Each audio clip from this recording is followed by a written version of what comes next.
स्वातंत्र्य असताना त्या ठिकाणी केलेले आहेत। आता सुद्धा 1000 बेडचं हॉस्पिटल शेंडा पार्कला त्या ठिकाणी होतं। या वैद्यकीय क्षेत्रामध्ये जे जे चांगलं करता येईल ते करण्याचा प्रयत्न त्यांचा चालू। कागलमध्ये मला वाटतं बापू सांगायला कुठलं कॉलेज आलंय? आयुर्वेदिक आलं आणि तिकडे योगा 3 कॉलेज झाले। आता बॅकलॉग कागलचा संपलाय असं जाहीर करा। म्हणजे आता कागलमध्ये काय नेणार नाही असं जाहीर करा। आणि कोल्हापूरमध्ये अजून जे जे करता येईल एक डेंटल राहिले ते कोल्हापूर शहरात करायचं। शेंडापार्कला जागा आहे, कागलमध्ये एवढी जागा मिळणार नाही। जाणं यायला विद्यार्थ्यांना त्रासच होईल।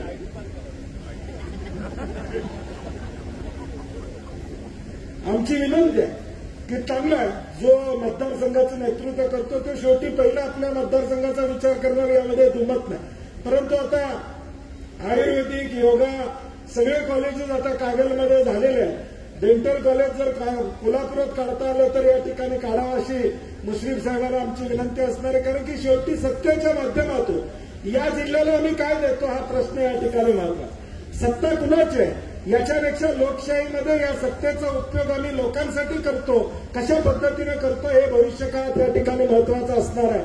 आणि म्हणून आम्हा दोघा मंत्र्यांच्याकडून अपेक्षा उद्याच्या भविष्यकाळात या जिल्ह्यामध्ये चांगल्या कामासाठी प्रकाशरावना देखील मगाशी उल्लेख झाल्याबरोबर राधानगरी बुदरगडला कधीच मंत्रिपद त्या ठिकाणी मिळालं नव्हतं, ते एका तरुण सहकार्याला त्या ठिकाणी मिळालेलं आहे। आणि सार्वजनिक आरोग्यासारखं एक महत्वाचं खातं त्यांच्याकडे त्या ठिकाणी आलेलं आहे। आणि म्हणून येणाऱ्या भविष्यकाळात देखील पूर्वी प्रकाशराव मिरजेला सगळे उपचाराला जायचे, परंतु आता सगळा तो टापू आता कोल्हापूरला असल्याकडे कोल्हापूरला आरोग्यामध्ये चांगल्या सुविधा निर्माण झालेल्या आहेत। आणि म्हणून उद्याच्या भविष्यकाळात माझी आपल्याला विनंती आहे, आता विमान सेवा चालू झालेली आहे, मेडिकल टुरिझमच्या बाबतीत कोल्हापूरला आपल्याला पुढे घेऊन जाता येईल का?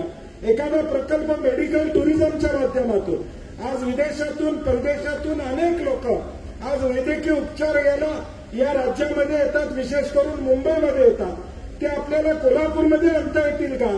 अशी एखादी बैठक आपल्याला त्या ठिकाणी घेता आली तर या कोल्हापूरमध्ये आज चांगले उपचार घेणारे चांगले उपचार देणारे डॉक्टर्स आज उपलब्ध आहेत। या व्यवस्थेचा फायदा जगभर देशभर आपल्याला जर करता आला तर तुमच्या माध्यमातून तो व्हावा अशी साधारणपणे आमची अपेक्षा या ठिकाणी असणार आहे।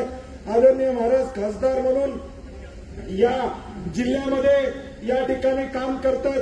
दिल्लीमधून जेवढा जास्त निधी या कोल्हापूर जिल्ह्याला आणता येईल हा प्रयत्न त्यांचा प्रामाणिकपणे येणाऱ्या भविष्यकाळात या ठिकाणी असणार आहे। आणि म्हणून दोन्ही मंत्र्यांना आमची विनंती आहे की आमचं कुठं पत्र आलं मुश्रीफ साहेब, आम्ही तिघंच आहोत काँग्रेसवाले, आमचं कुठं पत्र आलं तर आपण त्याचा विचार करावा दोन्ही मंत्र्यांनी अशी विनंती करतो। सार्वजनिक दिशा या जिल्ह्याला शेवटी मी म्हटलं तसं निवडणुका झालेल्या, आता पुढच्या 5 वर्षात आम्ही सगळे मंडळी या जिल्ह्यासाठी काय करतो, सामान्य माणसांसाठी काय करतो हा सामान्य माणूस या ठिकाणी बघणार आहे। आणि म्हणून या जिल्ह्याला विकासात्मक दृष्टिकोन देणं, या जिल्ह्याला पुढे घेऊन जाणं ही आम्हा सगळ्यांची जबाबदारी असणार आहे। त्याच पद्धतीनं गोकुळच्या दूध उत्पादकाला न्याय देणं ही आम्हा सगळ्यांची येणाऱ्या भविष्यकाळात त्या ठिकाणी जबाबदारी असणार आहे। आणि ती जबाबदारी आम्ही निश्चितपणे पार पाडू असा विश्वास या निमित्तानं मी या ठिकाणी व्यक्त करतो।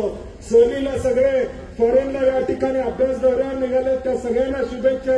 डोंगरे साहेब का जाणार नाहीत मला माहित नाही, तुम्ही जाणार नाही फॉरेनला।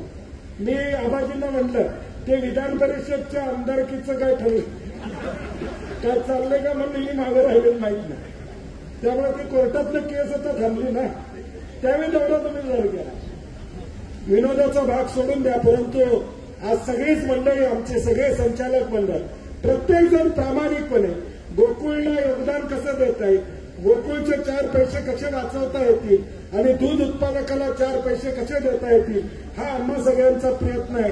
आपणही त्या प्रयत्नाला या ठिकाणी येणाऱ्या भविष्यकाळात सहकार्य करावं। आणि चुवेकर साहेबांचं स्वप्न होतं की गोकुळ हा महाराष्ट्राचा ब्रँड व्हावा, त्यासाठी आम्ही कटिबद्ध राहू एवढी स्मृती